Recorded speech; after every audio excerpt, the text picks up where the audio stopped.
Hey guys, welcome to source point. आज अभी हम लोग डिस्कस करने वाले हैं वीज़ा नाइस की करंट अफेयर्स जो कि हमारी अक्टूबर मंथ की है। तो काफ़ी टॉपिक हमारी कंप्लीट हो गई है। आज हम लोग यहाँ पे देखने वाले हैं इकॉनमी में हमारा 2 टॉपिक कंप्लीट हो गया। आज स्टार्ट करेंगे कैपिटल अकाउंट कन्वर्टिबिलिटी के बारे में एंड देन यहाँ पे गति शक्ति देखेंगे और जितने टाइम बचते हैं वहाँ पे मैं टॉपिक को कवर करने का कोशिश करूँगी। तो चलिए स्टार्ट करते हैं हम लोग अपनी आज के लेसन।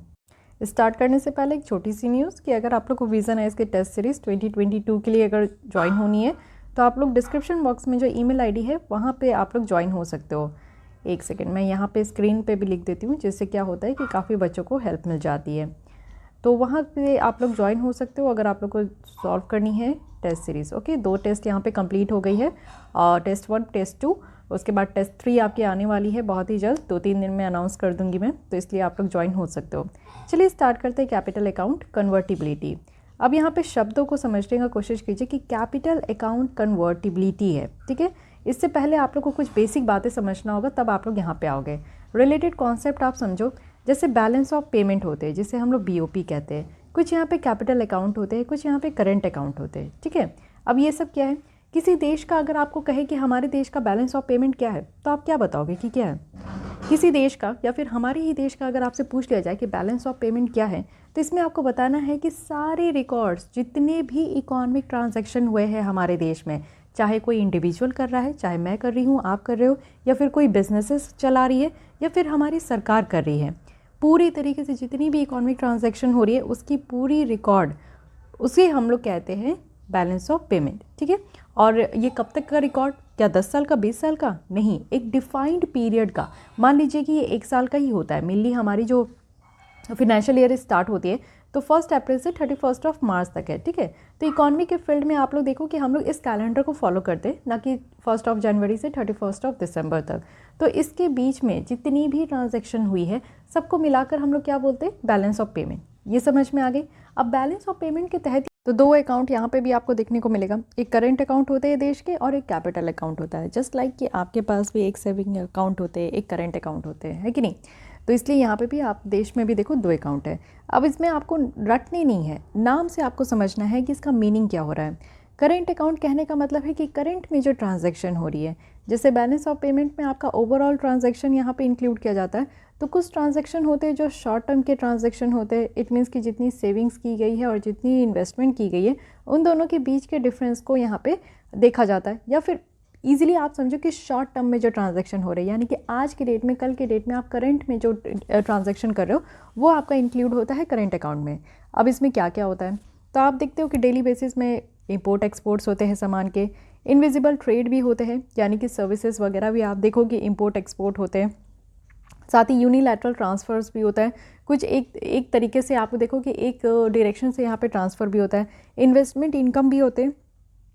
इन्वेस्टमेंट इनकम है जैसे कि आप देखो कि कुछ लैंड से जो आपका इनकम आता है, या फिर फॉरेन शेयर्स है, इसमें आप कभी इन्वेस्टमेंट किए हो तो उससे भी इनकम आ जाती है। जब कभी आपको पैसे की ज़रूरत हो तो आप यहाँ पे बेच दो। ट्रांसफ़र्स भी होते हैं, जैसे कुछ ग्रांट्स दिया गया, कुछ गिफ्ट्स वगैरह दिए गए, कुछ रेमिटांसेस भी है। रेमिटांसेस कहने का मतलब है कि जैसे आप अगर इंडिया में हो, आपके कोई फैमिली मेम्बर है जो कि दूसरे कंट्रीज़ में गए हैं, वहाँ पे वो अर्न कर रहे हैं, अर्न करके अगर वो वापस अपने देश में भेजते हैं इंडिया में, तो उसे हम लोग रेमिटांस कहते हैं। ओके, तो इन सब से भी आप लोग को पता है कि इंडिया पूरे वर्ल्ड में फर्स्ट नंबर पे आते हैं रेमिटांस रिसीव करने में। इट मीन्स कि हमारे बहुत सारे जो देशवासी है वो दूसरे देशों में रहते हैं, डायस्पोरा जिसे हम लोग कहते हैं। इसी के कारण आपको देखने को मिला है कि ज़्यादा से ज़्यादा रेमिटांसेस हमारे देश में आते हैं, ठीक है। तो ये सब क्या है कि आपको देखने को मिलेगा, ये करंट अकाउंट है। इट मीन्स कि आपका शॉर्ट टर्म में यहाँ पे ट्रांजैक्शन हो रही है। वहीं अगर कैपिटल अकाउंट की बात करूँ तो कैपिटल अकाउंट में क्या होता है कि कैपिटल जिसका इनफ्लोज और आउटफ्लोज हो, जो कि डायरेक्टली हमारे नेशंस की जितनी भी फॉरेन एसेट है या फिर हमारे देश की जो लाइबिलिटीज़ है उसको अफेक्ट कर रहा है। अब ये नहीं समझ पाया। अब देखिए यहाँ पे क्या होता है, FDI है, पोर्टफोलियो इन्वेस्टमेंट है। यहाँ पे क्या है, ये फॉरेन इन्वेस्टमेंट होते हैं। कहने का मतलब है कि फॉरेन की जो कंपनी है, अगर उनको लगता है कि हाँ इंडिया में अपनी एक ब्रांच सेटअप करेंगे तो उनको फ़ायदा होगा, या फिर हमारे किसी फील्ड में, जैसे कि इलेक्ट्रिसिटी के फील्ड में हो जाए, एजुकेशन की फील्ड में हो जाए, या फिर हेल्थ के फील्ड में, अगर उनको लगता है कि इन्वेस्टमेंट करने से उनको फ़ायदा मिलेगा तो वो फ़ायदा करते हैं। तो इसे वो आते हैं, इन्वेस्टमेंट करते हैं। तो इसे हम लोग कहते हैं फॉरेन डायरेक्ट इन्वेस्टमेंट, ठीक है। इट मीन्स कि फॉरेन से डायरेक्ट आकर हमारे देश में इन्वेस्ट करते हैं। अब ये एफडीआई भी आपके दो तरीके से होता है। एक तो होता है कि यहाँ पे आपका गवर्नमेंट रूट होती है जिसमें कि आपको गवर्नमेंट से अप्रूवल लेनी होती है, तब फिर गवर्नमेंट के अप्रूवल लेने के बाद आप किसी भी फील्ड में जहाँ इन्वेस्ट करना चाहते हो वहाँ डायरेक्टली इन्वेस्ट कर सकते हो। एक होता है ऑटोमेटिक रूट। ऑटोमेटिक रूट क्या होती है कि आपको यहाँ पे हमारे देश में सरकार से अप्रूवल लेने की ज़रूरत नहीं है, जिस भी सेक्टर में आपको इन्वेस्ट करनी है आप अपने मन मर्जी से डायरेक्टली इन्वेस्ट कर सकते हो। ठीक है, तो ये भी आप लोग देखो कि कैपिटल, यहाँ पे ह्यूज कैपिटल, बड़े अमाउंट में जो है मनी इनफ्लोज हो रही है या आउटफ्लोज हो रही है। लोन्स वगैरह होते हैं। अब लोन्स आप लोग देखो कि एक्सटर्नल कमर्शियल बोरोविंग भी होती है। हमारे देश की सरकार इसका बहुत लाभ उठाते हैं, जस्ट बिकॉज क्योंकि हमारे देश की सरकार को ज़्यादा पैसे नहीं आते, रेवेन्यू जनरेट नहीं हो पाता है और हमारे देश की सरकार काफ़ी खर्चे करते हैं। तो खर्चे ज़्यादा, एक्सपेंडिचर ज़्यादा है, रेवेन्यू कम है, जिसके कारण क्या होता है कि खर्चे तो करना ही है, तो उसके लिए लोन लेते हैं। अब लोन हमारे देश में इंटरनल भी लेते, एक्सटर्नल भी लेते। तो जो एक्सटर्नल कमर्शियल बोरोविंग है वो हम लोग बाहर से लोन लेते हैं। फिर कुछ बैंकिंग की कैपिटल भी होती है और एनआरआई डिपॉजिट भी हमारे देश में होता है। तो ये सब क्या है कि अगर बाहर के, हमारे ही देश के हैं लेकिन बाहर रह रहे हैं, जॉब कर रहे हैं, तो उनकी अकाउंट होती है यहाँ पे और जिसमें वो डिपॉजिट करके रखते हैं, तो उससे भी हमारे देश को फ़ायदा होता है। हमारे देश में कैपिटल आती है तो उसको हम लोग कैपिटल अकाउंट कहते हैं। ठीक है, तो कैपिटल अकाउंट एक ब्रॉड टर्म हो गया और करेंट अकाउंट एक छोटी सी टर्म हो गई। ओके, शॉर्ट टर्म अगर ट्रांजैक्शन हो रही है तो it will be counted in current account, and long term transaction हो रही है, ह्यूज ट्रांजैक्शन हो रही है, then it will be counted in capital account. So यहाँ पे आपकी जो बैलेंस ऑफ पेमेंट की यहाँ पे जो कॉन्सेप्ट है, आई थिंक कि वो क्लियर हो गई होगी। अब हम लोग आगे बढ़ते हैं। न्यूज़ में इसलिए है क्योंकि डिप्टी गवर्नर जो रिजर्व बैंक ऑफ इंडिया है उनके द्वारा अभी इंडिकेट किया गया कि जो फंडामेंटल शिफ्ट देखने को मिल रहा है capital account convertibility framework in India में, ये काफ़ी एक डिबेट यहाँ पे निकल कर आया, तो इसलिए इस टॉपिक पे थोड़ा चर्चा हो रहा है। अब इस टॉपिक पे हमारे देश में चर्चा हो रही है तो हमारे लिए एक क्या बर्डन हो जाता है कि अब ये चर्चे में आ गए हैं, इट मीन्स कि अभी हम इसे पढ़ेंगे और पढ़ेंगे क्यों, क्योंकि हमारे एग्जाम में ये पूछा जाएगा। तो अब पहले ये समझते हैं कि कैपिटल अकाउंट कन्वर्टिबिलिटी से समझते क्या है। कैपिटल अकाउंट आपको क्लियर है, इट मीन्स कि ह्यूज ट्रांजैक्शन। कन्वर्टिबिलिटी कहने का मतलब है कि चेंज करना। इट मीन्स कि जो हमारी डोमेस्टिक करेंसी है, जैसे रुपीज़ हो गया, रुपीज़ को हम लोग कोई फॉरेन करेंसी में कन्वर्ट कर दिए। मन कर रहा है कि अब हमारे देश में जो रुपीज़ बहुत दिन से चलते आ रहा है इसको शॉर्ट टर्म के लिए या फिर लॉन्ग टर्म के लिए हम लोग डॉलर में इसको कन्वर्ट कर दें या फिर यूरो में कन्वर्ट कर दें, या फिर यूरो को हम लोग रुपीज़ में कन्वर्ट कर दें, डॉलर को रुपीज़ में कन्वर्ट कर दें। तो दोनों तरीके से अगर हम लोग कन्वर्ट कर पा रहे हैं अपने डोमेस्टिक करेंसी को, इट मीन्स कि हमारी डोमेस्टिक करेंसी अब कन्वर्टिबल हो चुकी है, जिससे क्या है कि हम लोग आसानी से पेमेंट कर पाते हैं। अब देखिए, ये एक चीज़ ऐसा समझिए आप लोग कि कभी भी आप शॉप में जाते हो तो आज के डेट में एक क्रंचेस ऑफ कैश की प्रॉब्लम आ रही है कि आपके पास कैश नहीं होते, तो आप क्या करते हो, पेटीएम कर देते हो।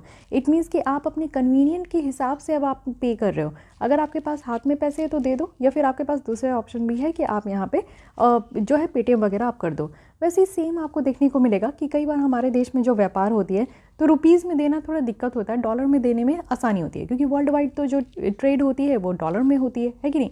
तो इसलिए भी क्या होता है कि कई बार आसानी होती है। तो मान लीजिए कि हमारी रुपीज़ अगर इतनी कन्वर्टेबल हो कि अगर हम लोग को पे करना हो तो रुपीज़ में ना पे करके हम लोग रुपीज़ को चेंज करके डॉलर में पे कर दे तो कितना आसान होगा। हमें फॉरेक्स रिजर्व्स रखने की ज़रूरत नहीं है। आप लोग को पता है कि हम लोग फॉरेक्स रिजर्व रखते हैं, यानी कि फॉरेन करेंसी की रिजर्व रखते हैं, जिससे कि जब टाइम हो तो हम लोग उस प्रोडक्ट को जो है उसी की करेंसी में हम लोग परचेज़ कर सके। तो यहाँ पे ये कहने का मतलब है कि एक सेकंड ऑप्शन ओपन हो चुका है। कई बार आप देखो कि डॉलर में हम यहाँ पे जो है हम लोग खरीद बिक्री नहीं कर पाते, तो उसको रुपीज़ में चेंज कर दो। तो ऐसी फ्लेक्सिबिलिटी को हम बनानी है हमारी डोमेस्टिक करेंसी को। अब यहाँ पे जो कन्वर्टिबिलिटी की बात कर रहे हैं कि capital account convertibility, it means कि एक एबिलिटी है और फ्रीडम है किसी देश के डोमेस्टिक करेंसी का कि वो कन्वर्ट कर सके, ठीक है, और कैपिटल ट्रांजैक्शन हो सके, कैपिटल अकाउंट का ट्रांजैक्शन हो सके, जिसमें कि आपका FDI, FPI, loans, banking capital, NRI की डिपॉजिट है, ये सब हो सके। अब देखिए, एनआरआई को जो डिपॉजिट करना होता है तो वो अपने जिस भी देश में काम कर रहे हो उस देश की करेंसी के हिसाब से वो करना चाहते हैं, लेकिन इंडिया में आते तो उनको कन्वर्ट करके रुपीज़ में चेंज डिपॉजिट करना होता होगा।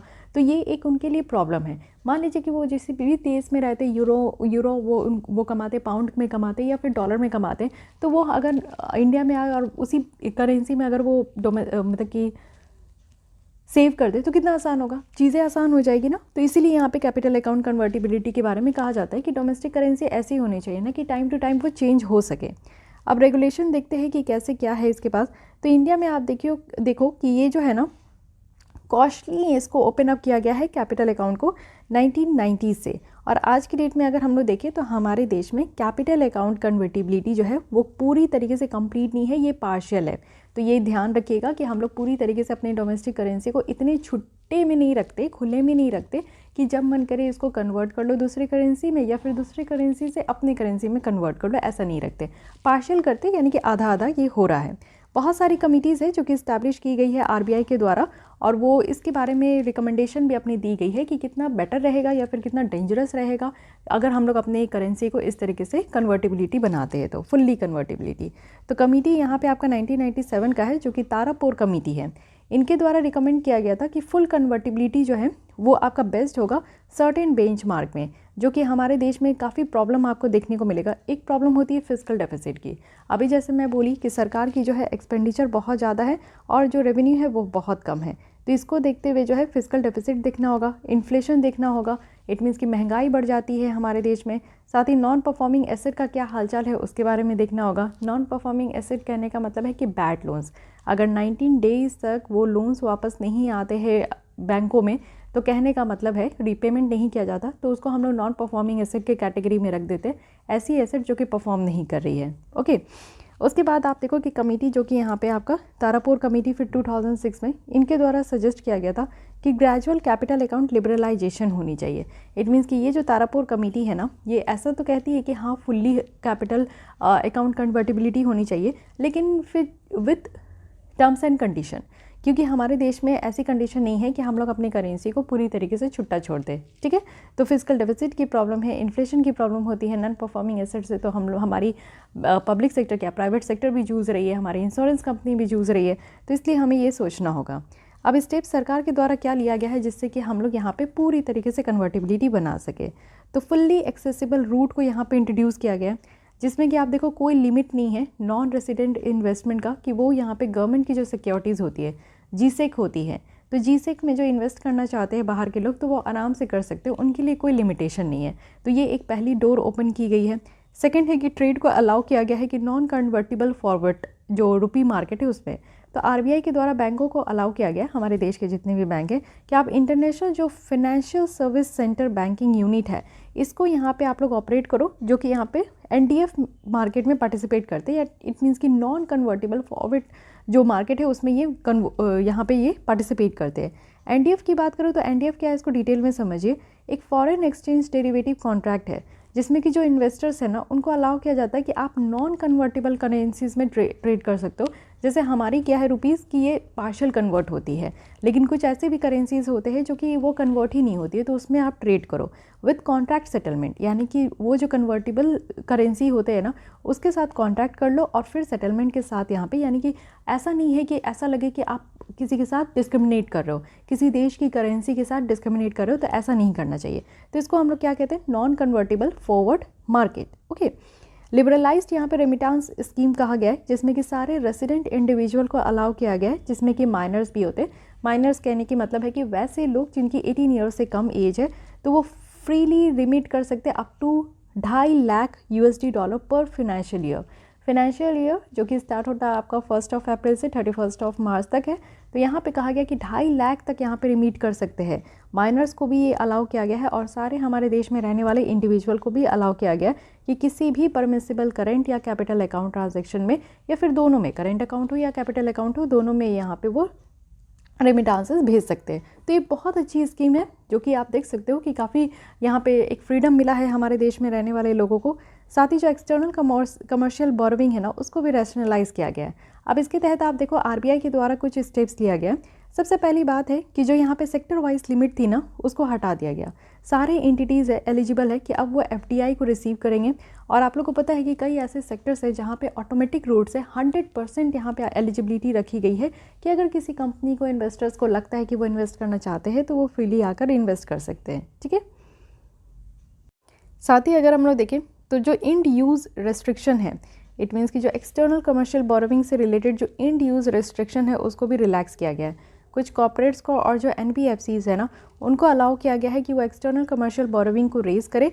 और किस लिए? तो कैपिटल, वर्किंग कैपिटल और जो कॉर्पोरेट पर्पस है उनको रेज़ करने के लिए। इट मीन्स कि मेनली यहाँ पे जो एक्सटर्नल कमर्शियल बोरोविंग है उससे यहाँ पे कैपिटल जनरेट होता है, तो उसके लिए इसको परमिशन दी गई है। फॉरेन डायरेक्ट इन्वेस्टमेंट का क्या है कि अब आप लोग देखो कि यहाँ पे अनरेस्ट्रिक्टेड है मोर और लेस। अभी मैं कही कि ऑटोमेटिक रूट से यहाँ पे 100% जो है, बहुत सारे ऐसे फील्ड है जहाँ पे ये आपका प्रोवाइड किया गया है। लेकिन हाँ, कुछ यहाँ पे सेक्टर्स है जिसमें कि FDI को नहीं इतना ज़्यादा छूट मिला है, जैसे कि कुछ सेक्टरल कैप्स हैं, रेस्ट्रिक्शन है जो कि फ्यू सोशली सेंसिटिव एरिया में, जैसे कि गैम्बलिंग वगैरह हो गया, तो एटॉमिक एनर्जी हो गई, रियल एस्टेट वाले फील्ड हो गए, तो इसमें FDI को दूर ही रखा गया है। ओके, अब यहाँ पे हम लोग इतनी देर से बात तो कर रहे हैं कि कैपिटल अकाउंट कन्वर्टिबिलिटी फुल्ली होनी चाहिए, लेकिन इससे फ़ायदा क्या होगा ये समझिए। फ़ायदा समझ जाएंगे तो फिर आप समझोगे कि हाँ, इसमें इतनी यहाँ पे जो है डिबेट डिस्कशन क्यों हो रही है। सबसे पहले ये फैसिलिटेट करते हैं इकोनॉमिक ग्रोथ को। आप देखो कि आपके डोमेस्टिक करेंसी रुपीज़ जितना ज़्यादा कन्वर्टेबल रहेगा, इट मीन्स कि रुपीज़ जितनी ज़्यादा फ्लेक्सिबल रहेगी, उतना ज़्यादा लोग जो है ना इसको इस करेंसी में ट्रेड करने में फ्रीली फील करेंगे। तो इट मीन्स कि हमारे देश में जो है किसी भी कोई रीज़न नहीं दे पाएगा कि अच्छा करेंसीज़ जो है ये कन्वर्ट नहीं होती है, तो ये इशू आ गए इसलिए हम लोग अपने सामान को बेच नहीं पाए या फिर हमारे सामान को ख़रीद नहीं पाए। तो बहुत तरीके की जो यहाँ पे बहानेबाजी होती है वो हट जाएगा, दूसरे देश और दूसरे देश के जो प्रोडक्ट है वो फ्रीली हमारे देश में आ जा सकेंगे। तो ये चीज़ें हैं। और कन्वर्टिबिलिटी जो है एक मार्केट ओपन करती है ग्लोबल प्लेयर्स के लिए, यानी कि इन्वेस्टर्स, बिजनेसमैन, वो लोग जो है इतना झंझट और इतना बैरियर नहीं चाहते, वो सब कोई फ्री चाहते, ओपन चाहते। तो उनके लिए एक फ्री हो जाएगा कि वो अगर बाहर भी रह रहे हैं और बाहर में आप देखो डॉलर में उनको अगर कोई चीज़ परचेज़ करनी है और उनके पास अगर रुपीज़ है तो वो फ्री फील करे कि हाँ वो रुपीज़ में इन्वेस्ट कर सकते हैं। तो ये चीज़ें हो गई। साथ ही आप देखो कि इससे लिक्विडिटी फिनेंशियल मार्केट में काफ़ी इंप्रूव हो पाता है। जो फॉरेन इक्विटी और जो डेट कैपिटल है वो सबकी जो यहाँ पे कॉस्ट है वो कम हो जाएगी। ऑफशोर जो रुपी मार्केट है वो ज़्यादा डेवलप हो पाएगी, यानी कि हमारे देश में तो रुपीज़ की वैल्यू है ही, लेकिन बाहर के देशों में भी रुपीज़ का ज़्यादा डेवलपमेंट हो पाएगा। जैसे आज के डेट में आप डॉलर, यूरो, पौंड देखते हो। साथ ही जो एम्प्लॉयमेंट है वो भी इम्प्रूव हो पाएगा, बिजनेस अपॉर्चुनिटी बहुत अच्छे तरीके से निकल के आ पाएगा, पॉजिटिव प्रेशर हो पाएंगे कि बेटर इंफ्रास्ट्रक्चर हो, बिजनेस प्रैक्टिसेस हो। सो ये सारी चीज़ें हैं जिससे कि हमें ये समझ में आता है कि हमारे देश में जो इकॉनमिक ग्रोथ है वो बेटर तरीके से फैसिलिटेट हो पाएगा। सेकेंड है कि फिनेंशियल सेक्टर की जो एफिशिएंसी है वो इम्प्रूव हो पाएगी। कैपिटल जो फ्लोज़ है ना उसमें आप देखो कि और ज़्यादा ये बेटर हो पाएगा, जिससे कि कोई कंट्री की जो फिनेंशियल सेक्टर है वो एक्सपोज कर पाएगी कि ग्रेटर कंपटीशन में। तो आज की डेट में जो है करेंसी को भी लेकर आप देखते हो कि काफ़ी कंपटीशन है। जो IMF की SDR है, स्पेशल ड्राइंग राइट्स है, इसमें आप देखते हो कि हमारे देश की करेंसी नहीं है इस बास्केट में, लेकिन जितनी भी मोस्ट डेवलप्ड कंट्रीज़ है और चाइना है उसकी भी करेंसी इंक्लूड हो गई है। तो वो क्या होता है कि रिकॉग्निशन मिलती है, यानी कि फिनेंशियल सेक्टर्स में आप देखो कि एफिशिएंसी है कि वो बेटर यहाँ पे काम कर सके। अदर बेनिफिट्स भी है। अदर बेनिफिट्स क्या है कि अपॉर्चुनिटी मिलते इन्वेस्टमेंट करने के लिए, यानी कि जो रेसिडेंट है, रेसिडेंट के द्वारा अगर डिफरेंट फील्ड में डाइवर्सिफिकेशन हो पाएगा, डिफरेंट फील्ड में अगर इन्वेस्ट करना चाहते हैं तो वो कर सकते हैं। साथ ही यहाँ पे क्रेडिबिलिटी इन्हेंस हो पाएगी नेशनल इकॉनमी की। साथ ही हायर स्टॉक मार्केट रिटर्न्स आपको देखने को मिलेगा। रिडक्शन है ट्रांजैक्शन कॉस्ट का, क्योंकि फ्री रुपी कन्वर्टेबल हो रही है तो यहाँ पे ट्रांजैक्शन कॉस्ट भी आपको कम देखने को मिलेंगे। डोमेस्टिक सेविंग जो है, अपनी करेंसी की सेविंग और इन्वेस्टमेंट बढ़ेगी। बेटर एक्सेस हो पाएगा global variety of goods and services का। तो ये भी अदर बेनिफिट है जो कि हमें मिलेगा अगर हमारी कैपिटल अकाउंट कन्वर्टिबिलिटी हो जाती है फुल्ली तो। लेकिन ऐसा भी नहीं है, अगर इतनी ही फ़ायदा होता तो सरकार कब का ये फुल्ली करके बैठ चुकी होती, क्योंकि इसमें कुछ रिस्क है, इसमें कुछ चैलेंजेस है, तभी हम लोग अभी तक इसको पार्शियल रखे, फुल्ली नहीं किए। अब रिस्क क्या ये समझिए। एक्सचेंज रेट जो होता है ना वो काफ़ी वॉलेटाइल हो जाता है। इट मीन्स कि यहाँ पे फिक्स नहीं होती कब यहाँ पे एक्सचेंज रेट बढ़ जाए घट जाए, नोबडी नोज़। तो ये एक थोड़ी सी रिस्क वाली प्रॉब्लम होती है। अनसस्टेनेबल फॉरेन डेट है। बिजनेस जो है ना वो हाई रिस्क में चले जाते हैं, यानी कि हाई रिपेमेंट उनको करना पड़ता है अगर उनका फॉरेन डेट है तो, फॉरेन अगर कर्ज है तो, ठीक है। अगर एक्सचेंज रेट आप समझो कि बहुत ज़्यादा बढ़ जाए एक समय के बाद, तो यहाँ पे क्या होगा कि जो इन्वेस्टर्स होंगे या फॉरेन इन्वेस्टर्स होंगे उनकी तो यहाँ पे छुट्टी हो जाएगी, तो उनको काफ़ी ज़्यादा यहाँ पे रिपे करना होगा। तो उनके लिए यहाँ पे अनसस्टेनेबल टाइप की जो सिचुएशन इन्वायरमेंट है वो क्रिएट हो जाएगी, है कि नहीं। क्रेडिट और एसेट बबल्स की अगर हम लोग बात करें तो जो फॉरेन इन्वेस्टर्स है ना वो यहाँ पे इक्विटी मार्केट को यूज़ कर सकते हैं इमर्जिंग कंट्रीज़ में, जिससे कि जो करेंसी की एप्रिसिएशन है, आप देखते हो कि करेंसी की वैल्यू डिप्रिशिएट भी हो जाती है, कम हो जाती है, तो करेंसी की वैल्यू यहाँ पे एप्रिशिएट होगी, अच्छी होगी। और साथ ही साथ आप देखो जो ग्लोबल मैक्रो इकोनॉमिक शॉक्स है वो एक्सपोजर हो पाएगा। और बैलेंस ऑफ ट्रेड में, एक्सपोर्ट्स में यहाँ पे इफेक्ट देखने को मिलेगी। लैक ऑफ इफेक्टिवनेस है जनरेटिंग ग्रोथ में। तो फॉरेन कैपिटल इनफ्लोज है जिसमें आप देखो कि सिर्फ टेम्प्रेरी इफेक्ट देखने को मिलता है। इट मीन्स कि इतना नहीं है कि ठीक है ग्रोथ अगर ज़्यादा हो रहा है तुरंत तो वो टेम्प्रेरी बेसिस पे ही होगा, वो परमानेंट नहीं होगा। तो इसलिए इकोनॉमिक ग्रोथ भी अगर लेकर आना है तो वो परमानेंट नेचर का होना चाहिए। कुछ समय के लिए या कुछ क्षण के लिए तो हमें ग्रोथ चाहिए नहीं। तो मे भी ऐसा नहीं कह सकते कि कन्वर्टिबिलिटी रहेगी तो हमारी ग्रोथ बहुत अच्छी रहेगी, ग्रोथ कम भी हो सकती है। ओके, तो ये सारी यहाँ पे आप लोग को रिस्क देखने को मिल गया। अब ये समझिए कि क्या हमारे देश ऑलरेडी रेडी है, क्या हमारा देश ऐसा है क्या जिसमें कि हम लोग कैपिटल अकाउंट कन्वर्टिबिलिटी को फुल कर दे? क्या आपको लगता है? देखिए बहुत सारे इकोनॉमिक पैरामीटर्स है ना जिसको कंसीडर करना पड़ेगा, और आज के डेट में हमारे देश में इकोनॉमिक पॉइंट ऑफ व्यू से वो बेटर नहीं है, उसको बेटर करना पड़ेगा।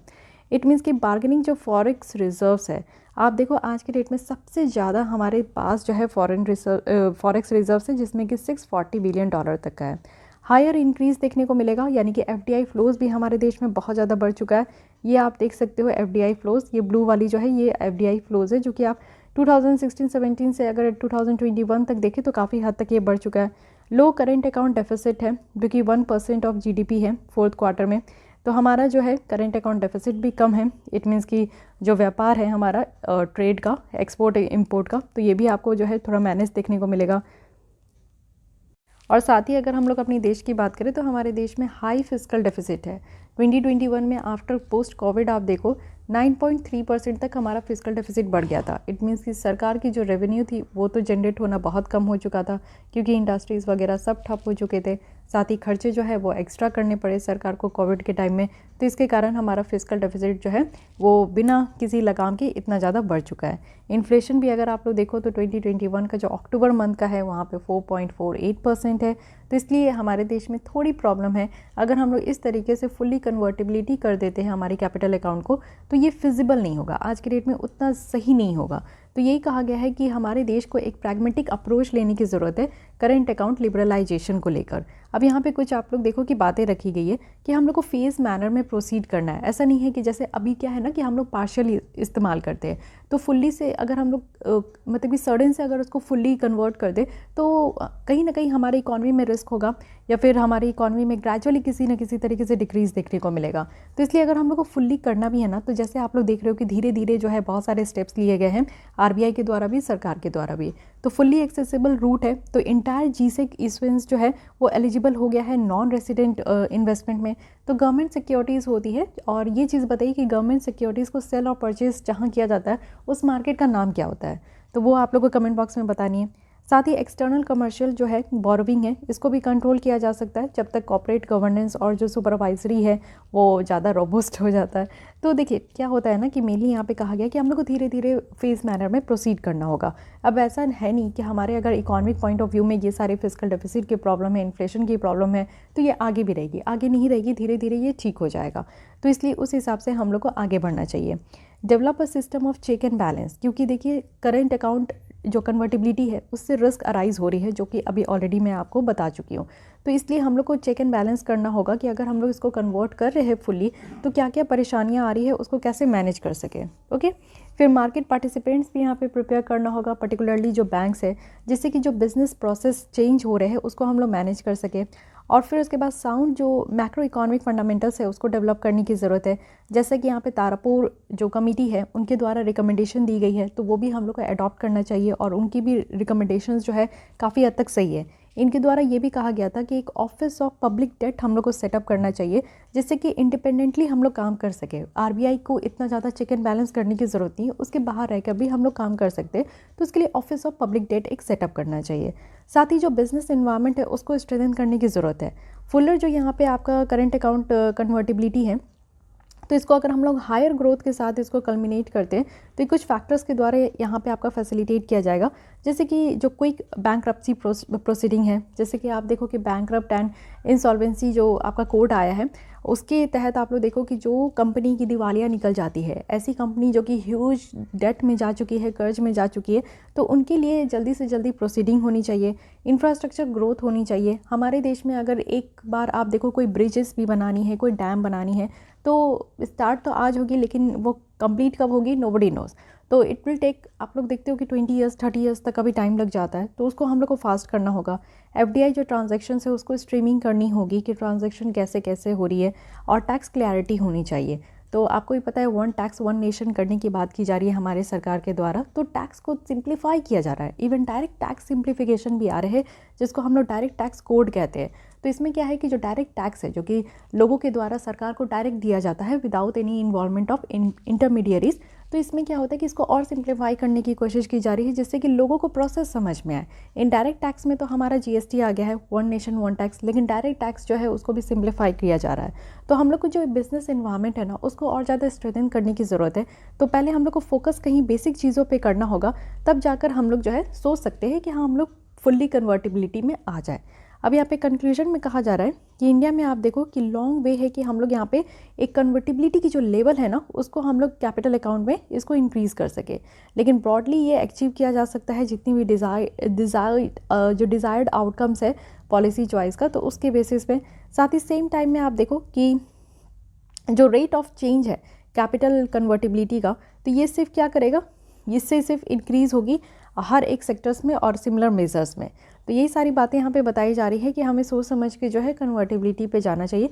लेकिन हाँ, कन्वर्टिबिलिटी की अगर इतनी सारी बेनिफिट है, तो जहाँ every coin has two side, तो इसलिए जहाँ पॉजिटिव चीज़ है वहाँ नेगेटिव चीज़ है। तो इसका मतलब ये नहीं कि हम लोग नेगेटिव चीज़ देखकर बैठ जाए और पॉजिटिव चीज़ों को आगे नहीं लेकर जाए। तो पॉजिटिव चीज़ों को सोचकर आगे बढ़ना है, लेकिन जो नेगेटिविटी है उसको हम लोग को दूर करने के बारे में भी सोचना है। Okay, so guys, this is all about the capital account convertibility. थोड़ी सी लेंदी हो गई क्योंकि काफ़ी टर्म्स यहाँ पे समझाने पड़े और क्लियर करने पड़े। तो आई होप कि आपको अब ये समझ में आ रहा होगा कि बैलेंस ऑफ पेमेंट क्या है, कैपिटल अकाउंट क्या है, करेंट अकाउंट क्या है, ये कैपिटल अकाउंट कन्वर्टिबिलिटी क्या है, और स्टेप्स क्या क्या लिया गया है, साथ ही इसकी बेनिफिट क्या है, इसकी रिस्क क्या है, इंडिया में क्या सिचुएशन है, क्या हम लोग इसको फुल्ली तरीके से कन्वर्ट कर सकते हैं या नहीं कर सकते। So these are the things. Okay, now coming to the next article, Gati Shakti, जो कि अभी आप देखो कि रिसेंटली प्राइम मिनिस्टर के द्वारा यहाँ पे 100 ट्रिलियन गति शक्ति और नेशनल मास्टर प्लान यहाँ पे मल्टी मॉडल कनेक्टिविटी के लिए लाया गया है, जिसके थ्रू आप देखो कि मेनली हमारा जो इंफ्रास्ट्रक्चर प्रोजेक्ट इंप्लीमेंटेशन है ना, वो बेटर तरीके से हो पाएगा हमारे देश में। अब गति शक्ति क्या है ये समझिए। गति शक्ति इट मीन्स कि नाम में ही आपको देखने को मिल रहा है कि गति है, जिसमें कि स्पीड लाया जाएगा। एक्चुअली ये डिजिटल प्लेटफॉर्म है जिसमें कि 16 मिनिस्ट्रीज़ जो है एक साथ काम करेंगे, और इस 16 मिनिस्ट्रीज़ में रेलवे भी होंगे और रोडवे भी होंगे, और वो एक साथ जितनी भी इंफ्रास्ट्रक्चर कनेक्टिविटी प्रोजेक्ट है, जैसे आप देखो कि काफ़ी सड़कें बनाई जा रही है, काफ़ी ब्रिजेस बनाए जा रहे हैं, रेलवे ट्रैक भी आप देखो कि काफ़ी ज़्यादा हमारा एक्सपैंड किया जा रहा है। तो जिसके वजह से हमारी जो कनेक्टिविटी है, हम लोग गाँव को, अर्बन एरिया को रूरल एरिया के साथ जोड़ रहे हैं, गाँव के गाँव को कनेक्ट कर रहे हैं, साथ ही हम लोग एक शहर को दूसरे शहर से हम लोग जोड़ रहे हैं। तो ये सारी जो कनेक्टिविटी प्रोजेक्ट है ना, वो यहाँ पे बेटर तरीके से इम्प्लीमेंट हो सके। साथ ही इंटीग्रेटेड जो multi modal network planning group है, ये रिस्पॉन्सिबल है कि सारे प्लान जितनी भी प्रपोजल हो रही है उनको एक साथ इंटीग्रेट करना है, उसको प्लान करना है। और ये इंटायर जो प्लेटफॉर्म होगा ना, ये किसके द्वारा डेवलप किया जा रहा है, तो ये है बिसैक। ओके, तो बिसैक क्या है, ये है Bhaskaracharya national institute for space applications and geo informatics. तो इसके बारे में समझिए, ये जो ऑर्गेनाइजेशन है एक्चुअली ये Gandhinagar based autonomous scientific society है, जो कि मेनली काम किसके तहत करती है, तो ministry of electronics and information technology के तहत। इसके तहत क्या है ना कि ये कुछ प्रोजेक्ट भी यहाँ पे लेते हैं जो कि सैटेलाइट कम्युनिकेशन से रिलेटेड है, जियो इन्फॉर्मेटिक्स से रिलेटेड है, जियो स्पेशल टेक्नोलॉजी से रिलेटेड है। ओके, तो इस तरीके से ये इस ऑर्गेनाइजेशन के बारे में बात हो गई। अब ये देखते हैं कि कैसे गति शक्ति जो है वो हमारी जो बॉटल नेक है और जो चैलेंजेस है जो कि मल्टी मॉडल कनेक्टिविटी इंफ्रास्ट्रक्चर्स को इम्प्लीमेंट करने में आती है, तो उसको कैसे ये रिमूव कर सकते हैं। जैसे अभी मैं आपको कुछ लास्ट जो हम लोग आर्टिकल डील कर रहे थे, तो उसमें मैं आपको बताई कि कोई भी अगर इंफ्रास्ट्रक्चर प्रोजेक्ट हमारे यहाँ स्टार्ट होता है, तो वो स्टार्ट आज होंगे, चाहे डैम बनाना हो, रोड बनाना हो, या फिर रेलवे ट्रैक बिछानी हो, तो वो होगा 10 साल 20 साल के बाद कंप्लीट। लेकिन ये जल्दी से जल्दी करना है, क्योंकि ये जो इतना टाइम गैप हो जाता है, इसमें आपको बीच में काफ़ी लूप होल्स देखने को मिलते हैं। समटाइम्स आपको फंड की क्रंचेस देखने को मिलेगी, समटाइम्स यहाँ पे जो है लैक ऑफ पॉलिटिकल विल देखने को मिलेगा, समटाइम्स यहाँ पे पॉलिसीज़ में खुद यहाँ पे आपका जो है बॉटल लूप होल्स होते हैं। तो ये सारे चैलेंजेस कैसे हम लोग ओवरकम कर सकते हैं, और ये जो गति शक्ति लाया जा रहा है ये कितना ज़्यादा हेल्पफुल होगा, इसके बारे में समझते हैं। तो देखिए 6 पिलर्स ऑफ गति शक्ति बताई जा रही है। सबसे पहली बात है कि यहाँ पे जो आपका ये डिजिटल प्लेटफॉर्म पे बात किया जाएगा, काम किया जाएगा, ये पूरी तरीके से कॉम्प्रिहेंसिव होगा। इट मीन्स कि सारे जो आज के डेट में एग्जिस्टिंग और जो प्लान्ड इनिशिएटिव है ना बहुत सारे मिनिस्ट्रीज़ की डिपार्टमेंट की, तो उसको एक जगह आपका रखा जाएगा। हर यहाँ पे जो डिपार्टमेंट है अब वो विजिबिलिटी होंगे हर एक दूसरे के एक्टिविटीज़ को, यानी कि आप देखो यहाँ पे कितने मिनिस्ट्रीज़ इंक्लूड है, तो टोटल 16 मिनिस्ट्रीज़ है, जिसमें क्या होगा कि हर एक मिनिस्ट्रीज़ एक दूसरे के काम को देखते रहेंगे और एक दूसरे को जो है चेक एंड बैलेंस करते रहेंगे, तो इसलिए कॉम्प्रिहेंसिव तरीके से यहाँ पे काम होगा। सेकंड क्या है, प्रायोरिटाइजेशन होगा। इट मीन्स कि आप देखो कि यहाँ पे डिफरेंट डिपार्टमेंट्स जो है अब वो यहाँ पे प्रायोरिटाइज करेंगे अपने प्रोजेक्ट को, और वो भी क्रॉस सेक्शनल इंटरैक्शन के थ्रू। जैसे आपका रेलवेज़ है, यहाँ पे रोडवेज़ है, यहाँ पे इलेक्ट्रॉनिक्स, जितने भी मिनिस्ट्रीज़ है, तो उनको लगेगा कि हाँ कौन सी यहाँ पे जो स्कीम है, कौन सी यहाँ पे प्रोजेक्ट है इंफ्रास्ट्रक्चर से रिलेटेड जिसको कि प्रायोरिटी बेसिस पे रखना है और उसको जल्दी से जल्दी कंप्लीट करनी है, तो ये चीज़ें हो पाएगी यहाँ पे। साथ ही ऑप्टिमाइजेशन हो पाएगा। इट मीन्स कि इसमें क्या है कि जो डिफरेंट मिनिस्टर्स है ना उनके बीच में आपको असिस्टेंस देखने को मिलेगा कि वो प्रोजेक्ट के लिए बेटर तरीके से प्लान कर पाएंगे। अगर यहाँ पे 16 मिनिस्टर्स एक साथ रह के काम करेंगे तो इट मीन्स कि 16 तरीके के यहाँ पे आइडियाज़ आपको देखने को मिलेंगे, एक दूसरे के साथ मिल के काम करेंगे, उनको कितना सही लगता है कितना गलत लगता है ये चीज़ वो समझ पाएंगे।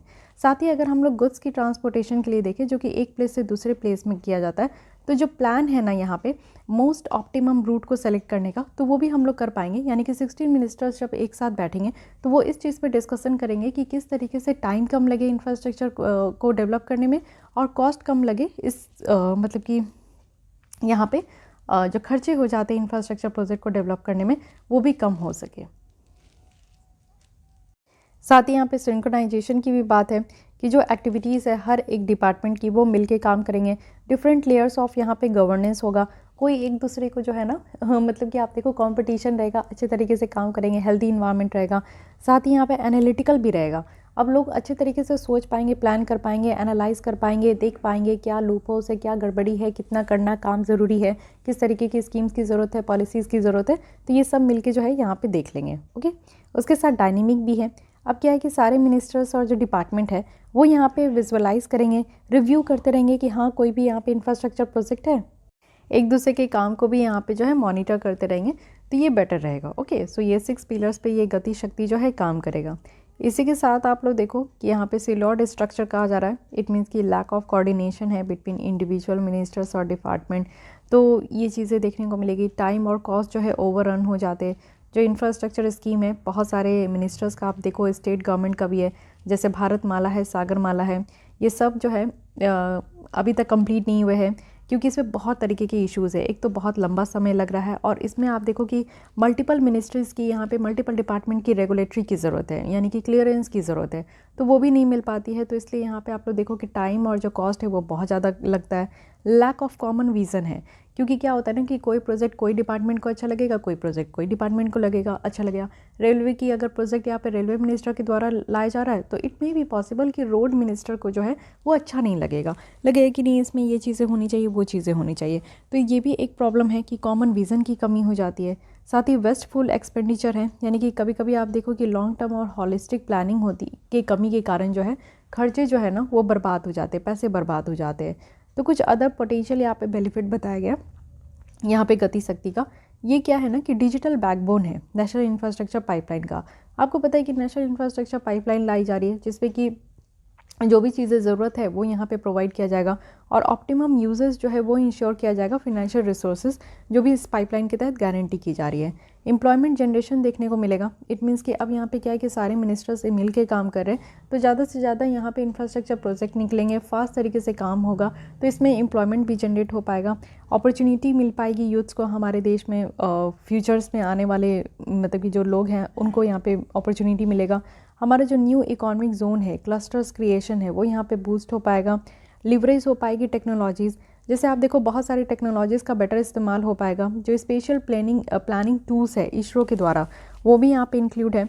इमेजनरी जो डेवलप किया जा रहा है BSAC-N के द्वारा, अभी जो ऑर्गेनाइजेशन के बारे में बात की तो उनके द्वारा भी यहाँ पे इमेज वगैरह डेवलप किया जा रहा है, तो इससे टेक्नोलॉजी जो है उसमें भी काफ़ी फ़ायदा होगा।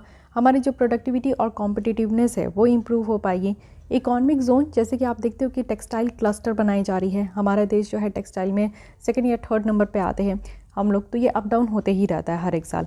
तो जिस साल आप लोग एग्ज़ाम दोगे तो उसके पहले का डेटा आप लोग याद कर लेना, अभी से याद करने की ज़रूरत नहीं है, ठीक है। तो टेक्सटाइल क्लस्टर में आप लोग देखो, या फिर फार्मास्यूटिकल क्लस्टर में देखो जहाँ दवाई बनाई जाती है, डिफेंस कॉरिडोर की बात करें और फिशिंग क्लस्टर की बात करें, एग्रीकल्चर जोन की बात करें, तो ये सारी चीज़ें कवर की गई है जिससे कि हम लोग कनेक्टिविटी को इम्प्रूव कर सके और जो इंडियन बिजनेसेस है उसको ज़्यादा से ज़्यादा कॉम्पीट करें। क्योंकि आप देखो कि हमारी जो डोमेस्टिक बिजनेसेस है और डोमेस्टिक मार्केट है उनकी पहुंच जो है ना बहुत लिमिटेड एरिया तक है। बहुत सारे कंट्रीज़ में तो हमारी जो डोमेस्टिक प्रोडक्ट है उनको एंट्री भी नहीं मिलता है, क्योंकि उनके जो डूज़ एंड डोंट्स है उसको हम लोग फॉलो नहीं कर पाते, टर्म्स एंड कंडीशन को फॉलो नहीं कर पाते। तो ये भी बातें यहाँ पे कही गई हैं कि इससे क्या होगा कि हमारी प्रोडक्टिविटी और जो यहाँ पे कॉम्पिटिटिवनेस है दूसरे कंट्रीज़ के कंपैरिजन में, तो वो इम्प्रूव हो पाएगा। साथ ही जो लॉजिस्टिक कॉस्ट है वो रिड्यूस हो जाएगा। लॉजिस्टिक कॉस्ट जो हमारे देश में है वो काफ़ी हाई है, क्योंकि आप देखो कि जो सामान को एक जगह से दूसरी जगह ट्रांसपोर्ट करके ले जाया जाता है, चाहे वो रेलवेज़ हो, रोडवेज़ हो या फिर आपका वाटरवेज़ हो, इसमें हमारे जो है खर्चे बहुत होते हैं। 13% जो है वो जीडीपी का खर्च हमारे लॉजिस्टिक कॉस्ट में ही जाता है। तो यहाँ पे क्या होगा कि हमारी जो इंडियन प्रोडक्ट है वो बहुत दूर दूर तक मार्केट तक नहीं पहुँच पाते। इवन आप लोग देखो कि फॉरेन कंट्रीज़ तक मार्केट तक नहीं पहुँच पाते। तो ये भी एक प्रॉब्लम है जिसका सोल्यूशन शायद इस गति शक्ति से निकल सके। कंक्लूजन में बताया जा रहा है कि coming close on the hills of national infrastructure pipeline, जो हमारे यहाँ नेशनल इंफ्रास्ट्रक्चर पाइपलाइंस लाई गई है, नेशनल मॉनेटाइजेशन प्लान है, गति शक्ति विज़न है, तो अब इससे क्या होगा कि हमारे देश में जो वर्ल्ड क्लास इंफ्रास्ट्रक्चर फैसिलिटीज़ के जो सपना था ना वो कहीं ना कहीं डेवलप हो पाएगा। और कंट्री की भी विज़न थी कि हम लोग को $5 ट्रिलियन इकॉनमी बनना है जल्दी से जल्दी। तो 5 ट्रिलियन इकॉनमी बनने के लिए सबसे ज़्यादा ज़रूरी होती है कि किसी भी देश में इंफ्रास्ट्रक्चर बूस्ट होनी चाहिए। हमारे देश में इंफ्रास्ट्रक्चर उस तरीके की नहीं है, लेकिन ये स्कीम ऐसा लाया गया है जिससे ये प्रतीत हो रहा है कि हाँ, आगे आने वाले दिनों में हमारे देश में भी इंफ्रास्ट्रक्चर बेटर होगी और हमारा जो सपना है, कॉमन विज़न है कि $5 ट्रिलियन तक का हमारा इकॉनमी होना चाहिए, तो ये भी हो सकता है। Okay, so guys, this is all about गति शक्ति। आई होप कि आपको ये आर्टिकल समझ में आया होगा कि गति शक्ति है क्या। एक डिजिटल प्लेटफॉर्म है जिसमें कि टोटल 16 मिनिस्टर्स डिपार्टमेंट है जो कि एक साथ मिलकर काम करेंगे और बेसिकली ये गति शक्ति जो है इंफ्रास्ट्रक्चर प्रोजेक्ट के लिए लाया गई है। सो यहाँ पे 6 पिलर्स ज़रूर याद रखना है, क्या क्या यहाँ पे लूप होल्स है और गति शक्ति के द्वारा क्या क्या प्रोवाइड किया जाएगा और क्या क्या पोटेंशियल है, ये सारी बातें आपको ध्यान रखनी है। अब आते हैं नेक्स्ट आर्टिकल में। ये छोटी सी आर्टिकल है, थोड़ा समझ लीजिए कि open network for digital commerce के बारे में कहा जा रहा है। Department for promotion of industry and internal trade है जो कि ministry of commerce and industry के तहत है। ये इनके द्वारा एक open network for digital commerce ये आपका बनाया गया है। ये है क्या, ये समझिए। एक्चुअली एक न्यूट्रल प्लेटफॉर्म है जो कि यहाँ पे कुछ प्रोटोकॉल सेट्स करेंगे कि कैसे यहाँ पे यूनिफाइड जो पेमेंट इंटरफेस है, जो आप लोग यूपीआई वगैरह यूज़ करते हो, तो यूपीआई की ही लाइन में यहाँ पे ओपन सोर्स आपका प्रोवाइड किया जाएगा। अब ये ओपन सोर्स का मतलब क्या होता है, इसको आप समझो कि ओपन सोर्स क्या होता है। यानी कि सॉफ्टवेयर को एक ऐसा बनाना कि ये ओपन सोर्स हो। इट मीन्स कि उसकी जो कोडिंग होती है, उसकी जो स्टेप्स होती है, उसका जो प्रोसेस होता है, उसको फ्रीली यहाँ पे दूसरे लोगों के लिए बना देना कि आप इसको बेटर तरीके से यूज़ करो, रीडिस्ट्रीब्यूट करो। और अगर लोगों को लगता है, यूज़र्स को लगता है कि इस सॉफ्टवेयर में कुछ चेंज होना चाहिए, कुछ बेटर यहाँ पे अपग्रेडेशन होनी चाहिए, इसको मॉडिफाई करना चाहिए, तो यूज़र्स के हाथ में होता है कि आप इसमें कुछ मॉडिफाई कर सकते हो। तो इस तरीके का ओपन सोर्स यहाँ पे इसको हम लोग सॉफ्टवेयर कहते हैं। एक क्लोज्ड भी होता है। क्लोज्ड कहने का मतलब है कि जैसा सॉफ्टवेयर बना के दे दिया गया है आपको वही यूज़ करना, आप इसके अलावा उसमें कुछ भी चेंजेस नहीं कर सकते। तो ये ओपन सोर्स यहाँ पे बनाई जा रही है। फॉर एग्जांपल आप देखो कि जो ऑपरेटिंग सिस्टम एप्पल के होते हैं, आईफोन के होते हैं, वो iOS होता है।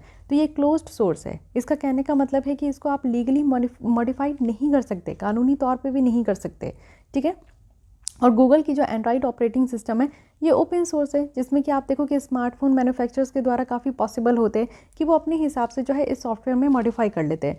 जैसे सैमसंग का आप देख सकते हो, Xiaomi है, OnePlus है, इसमें क्या होता है ना कि अपने हार्डवेयर को वो अपने हिसाब से जो है मॉडिफाई करते हैं। लेकिन एप्पल की फ़ोन आप देखते हो कि एक ही आता है, उसका सॉफ्टवेयर भी एक ही आता है और उसमें इनबिल्ट सारे फीचर्स होते हैं, उसको कोई मॉडिफाई नहीं कर पाता है। तो ये डिफरेंस होती है ओपन सोर्स का और साथ ही आपका क्लोज्ड सोर्स का। लेकिन ओपन सोर्स जो इस बार बनाया जा रहा है यहाँ पे आपका open network for digital commerce, इसका क्या की फीचर्स है। इसका फीचर्स है कि यहाँ पे जो कॉन्फिडेंशियलिटी है उसको इंश्योर करेगा और जो डेटा का प्राइवेसी होती है नेटवर्क में वो यहाँ पे आपका जो है इंश्योर रहेगी। कोई भी ट्रांजैक्शन लेवल जो डेटा है ना जो हम लोग शेयर करते हैं वो इस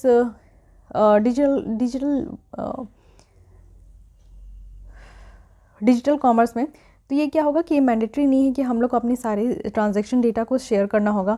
प्लान है कि वेल डेवलप्ड इन्फॉर्मेशन, एजुकेशन और कम्युनिकेशंस यहाँ पे कंपेन हो, जिससे कि यहाँ पे हम लोग एडुकेट हो सके, इंकरेज कर सके, और जो किसी भी तरीके के एप्रीहेंशन हो, यानी कि कोई भी नेटवर्क पार्टिसिपेंट्स की अगर कोई प्रॉब्लम है तो उसको भी हम लोग एड्रेस कर सके। साथ ही स्पेशल अटेंशन यहाँ पे देना है, जिससे कि स्मॉल और मीडियम प्लेयर्स को हम लोग यहाँ पे हेल्प कर सके। साथ ही यहाँ पे एक्सपेक्टेड है कि ओवर टाइम जो है वो भी इवॉल्व है as a self sustaining entities. तो इसमें कहा जा रहा है कि इस तरीके का जो डिजिटल कॉमर्स का ये बातें लाई गई है, प्लेटफॉर्म लाया गया है, इससे क्या बेनिफिट है? इससे ये होगा ना कि आप देखो मोनोलिस्टिक जो टेंडेंसी है वो ख़त्म होगी। जैसे एप्पल पे जो कब्जा है वो आप देखते हो कि उनके मालिक का ही है, वो एप्पल का जो सॉफ्टवेयर है उसको कोई छेड़छाड़ नहीं कर सकता। तो ये क्या है कि मोनोपोलिस्टिक है, यानी कि एक आदमी, एक कंपनी जो है वो उस पर कब्जा किए हुए है। तो ये नहीं होना चाहिए। बहुत सारे बिग ई कॉमर्स कंपनीज़ है जो कि यहाँ पे एक्यूज्ड है डिस्क्रिमिनेट करने के लिए सेलर्स के लिए। तो वो अपनी प्रोडक्ट को सेल करते हैं, वो अपना जो है इस तरीके का क्लोज्ड सोर्स को इस्तेमाल करके। तो इसलिए इस तरीके की अगर यहाँ पे डिजिटल कॉमर्स रहेगा ना, तो हर एक लोगों को एक लेवल प्लेइंग फील्ड मिल पाएगा। साथ ही यहाँ पे आप देखो कि जो डिस्कवरेबिलिटी है स्मॉल रिटेलर्स की, वो यहाँ पे बढ़ेगी। छोटे छोटे जो यहाँ पे रिटेलर्स है ना, उनको एक यहाँ पे स्कोप मिलेगा कि वो भी बढ़ सकते हैं। साथ ही इफ़िशियंसी जो लॉजिस्टिक मूवमेंट में है वो यहाँ पे आपका जो है बढ़ जाएगा। Ease of doing business better होगी। ईज़ ऑफ डूइंग बिजनेस एक रिपोर्ट है जो कि वर्ल्ड बैंक के द्वारा इसको पब्लिश की जाती है हर एक साल। फिलहाल अभी इस पर रोक लगा हुआ है क्योंकि कोविड के कारण। तो इसमें क्या है ना कि हमारी जो देखा जाता है कि हर एक कंट्रीज़ में इन बिज़नेस करने का कितना अच्छा इन्वायरमेंट है। तो हमारे देश में जो है वो आपका 63 रैंक में हम लोग आए थे लास्ट 2019 में। तो इसमें क्या है ना कि अगर हम लोग इस तरीके की डिजिटल कॉमर्स लाते हैं जिसमें कि हर एक रिटेलर्स हो या फिर आपके बड़े बिग कंपनीज़ हो, जाइंट हो, तो उनको यहाँ पे एक लेवल प्लेइंग फील्ड में लाना है जिससे हर किसी को फ़ायदा हो सके। फास्टर एडॉप्शन है, इससे क्या होगा कि डिजिटल मीन्स को हम लोग अडॉप्ट भी करेंगे, लोग इस समझ भी पाएंगे, डिजिटल लिटरेसी बढ़ेगी, डिजिटल इंक्लूजन होगा, जिसकी आज की डेट में सबसे ज़्यादा ज़रूरी है। तो अगर हम लोग कुछ ऐसा इनोवेशन लाते हैं तो इससे क्या होगा कि लोग इस चीज़ को समझने के लिए आतुर हो पाएंगे। वे फॉरवर्ड में कहा जा रहा है कि टेक्निकल यहाँ पे डिसेंट्रलाइजेशन करने की ज़रूरत है। इट मीन्स की जो सरकार है उनको अपने रोल को रेस्ट्रिक्ट करना होगा और कुछ स्टैंडर्ड प्रोटोकॉल भी फैसिलिटेट करना होगा जिससे कि ओपन एक्सेस हो सके। मिनिमम यहाँ पे पर्सनल डेटा कलेक्शन है। डेटा एक्सचेंज जो प्रोटोकॉल है ना उसको इस तरीके से डिज़ाइन करना है कि जो फ्रिक्शन है वो मिनिमाइज़ हो सके। न्यू टेक्नोलॉजीज़ को यूटिलाइज़ करनी चाहिए जैसे कि ब्लॉकचेन वगैरह है, और रेफरेंस करनी चाहिए एप्लीकेशन को, जैसे कि आप देखो यहाँ पे भीम ऐप है, तो इस तरीके की एप्लीकेशन होनी चाहिए। और टाइटली टेलर्ड जो रेगुलेशन है उसके साथ सप्लीमेंट करने की ज़रूरत है। तो यहाँ पे ये सारी बातें कही गई है, ठीक है। अब यहाँ पे कंसर्न क्या है कि अननेसेसरी इंटरवेंशन भी हो सकता है। प्रोटेस्ट हमारा प्राइवेट कंपनीज़ के थ्रू भी आप देख सकते हो। प्राइवेसी और सिक्योरिटी को लेकर कंसर्न है क्योंकि अभी तक कोई कानून नहीं बनाया गया। तो ये सारी बातें रही ओपन सोर्स और यहाँ पे open network for digital commerce के बारे में। आई होप कि आपको ये आर्टिकल अच्छे लगे होंगे। तो गाइज़ आज के लिए बस इतना ही, मिलते हैं कल इसी टाइम पे। अगर आपको ये लेसन अच्छी लगती है तो लाइक कीजिए, अपने दोस्तों के साथ शेयर कीजिए। अगर आपको फिर भी कोई डाउट, कोई सजेशंस है तो आप कमेंट कर सकते हैं। Thank you.